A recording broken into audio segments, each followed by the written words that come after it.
Another shooting of a black man by police officers in the US has the usual media outlets race baiting. It's like they're trying to engineer a repeat of the BLM race riots. Look at this Washington Post report using a picture of Dexter Reed graduating, not his mugshot.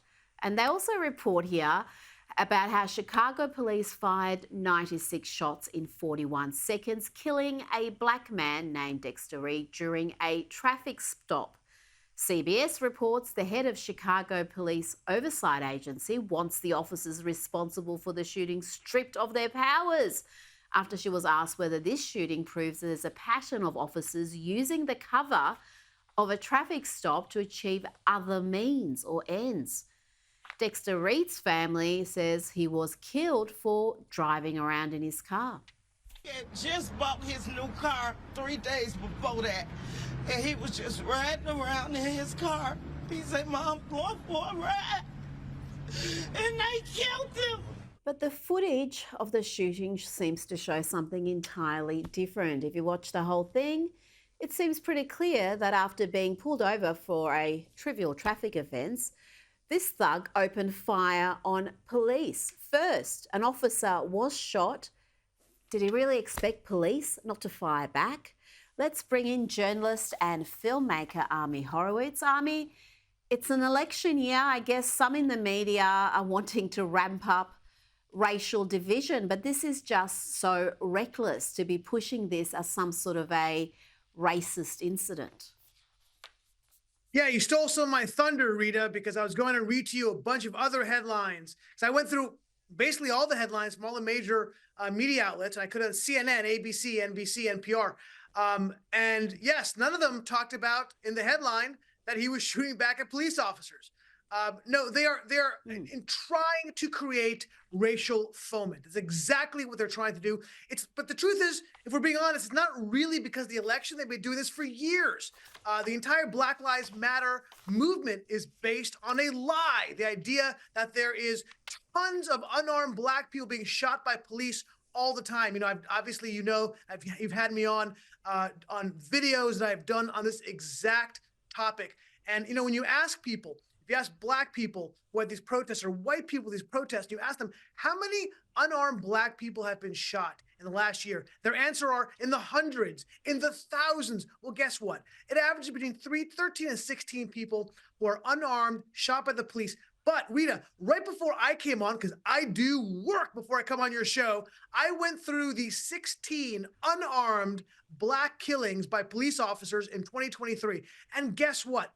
With almost out exception, every single one of them, if you look at them and you look at the police reports, and if you look at the actual local reporting, there was a reason why they were shot. They were trying to run over the police officer. They wouldn't listen to the police officer's instructions. The police officer felt threatened. So even those 16, if you break them down, almost all of them had something involved, which is why it was justified for the shooting. Yet, they don't talk about, even the Washington Post, which has this database that I went through, their headlines are all about racial shootings, inequality in shootings.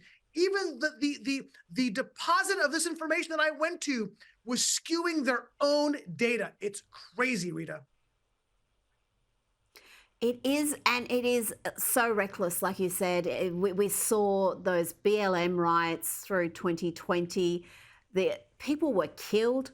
People were bashed. People had their homes, their businesses burnt down.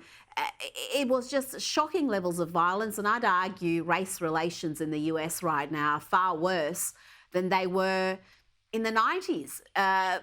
There's just this heightened fear and loathing that seems to exist now.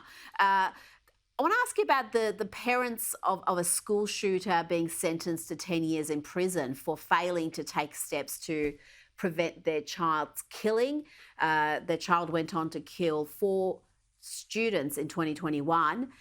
Why aren't we seeing this happen more often? I know that this has caused a lot of debate, but we're seeing plenty of gangbangers, teenage gangbangers out there, repeat offenders who are responsible for extreme violence.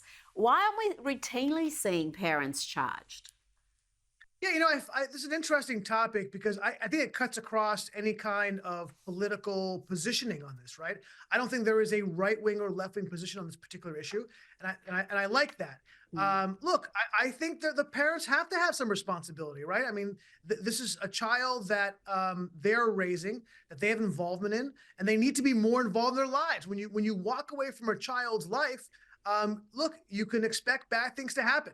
So I think look, I don't know. 10 years sounds like a lot to me, just off, kind of looking at that from an outsider's perspective. That sounds a little harsh, but there certainly has to be some Mm. kind of repercussions, some kind of responsibility for the parents as well, because that's the only, I think that's if you want to ask me, you want to ask how are we going to cut down on these shootings, whether it be a shooting in the inner city or some kind of mass school shooting, it's more parental involvement. I think that's really the best solution. It's not a perfect solution. It's not going to answer all the problems, but I think having parents more involved, I think just makes sense. It would cut these numbers down, no question about it. Now, let's talk about the University of California in Berkeley, a breeding ground for radical leftists for decades. But this week, the academics who push this agenda, the social justice warriors who have really emboldened these students for so long, got a taste of their own medicine, Army. What was supposed to be a celebratory dinner at Lord Dean Erwin Chemerinsky's home turned into an angry pro-Palestinian demonstration after some of these invited guests hijacked the event and turned it into an anti-Israeli sermon, and they refused to leave. Let's have a quick look. Fast, not only from Israel, This is not your fast, house. not Why are you only touching from her? my house. Stop touching me. Fast, Stop touching her. we have attorneys. Stop touching We her. have Get her to leave my attorneys. house. Okay, you don't have to get Excuse aggressive. me. I'm not Please leave our house. You are guests at our house.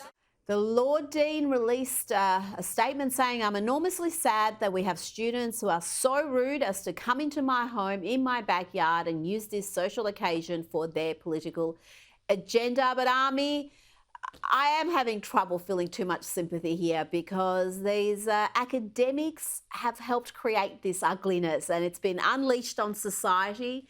They shouldn't be surprised when it shows up on their doorstep. Oh, Rita, I love this story. I think the word Schadenfreude was invented for this particular moment in time on television, Rita. That's why the word was created by some German dude. Oh, yeah. Well, sorry. The revolution eats its own. It always has and always will.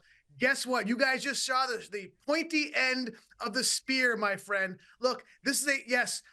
Look, you just played a video of mine from Berkeley. I spent a lot of time on the Berkeley campus. This is a campus which has been anti-Israel, anti-Semitic for years, and professors and deans like him, I'm sorry, you have fomented that. You have fed this. Look, I will say this, that, and again, this anti-Israel bias is not simply just anti-Israel. It bleeds, bleed may be understating it, into anti-Semitism. Look, this group that was protesting this dinner actually had on their poster a picture of the dean, a Jewish dean, eating with a knife and fork with blood dripping down from it. It was just, the whole thing was, and I'm using this intently, dripping with anti-Semitism and blood libel. It was disgusting. It was gross. But I'm sorry, Dean. But this particular dean, just so you know, this particular dean was pushing for schools and agreed with schools that would ban Zionist speakers. So I'm sorry if I don't feel 1 ounce of sympathy for you. Not 1 ounce. I'm right there with you, Ami Horowitz, right there with you. This is just a delicious bit of instant karma. Hopefully it wakes them up, but we'll see. I don't think so. I think they're so deep in this ideology that even this isn't going to wake them up. Ami Horowitz, thank you so much for your time.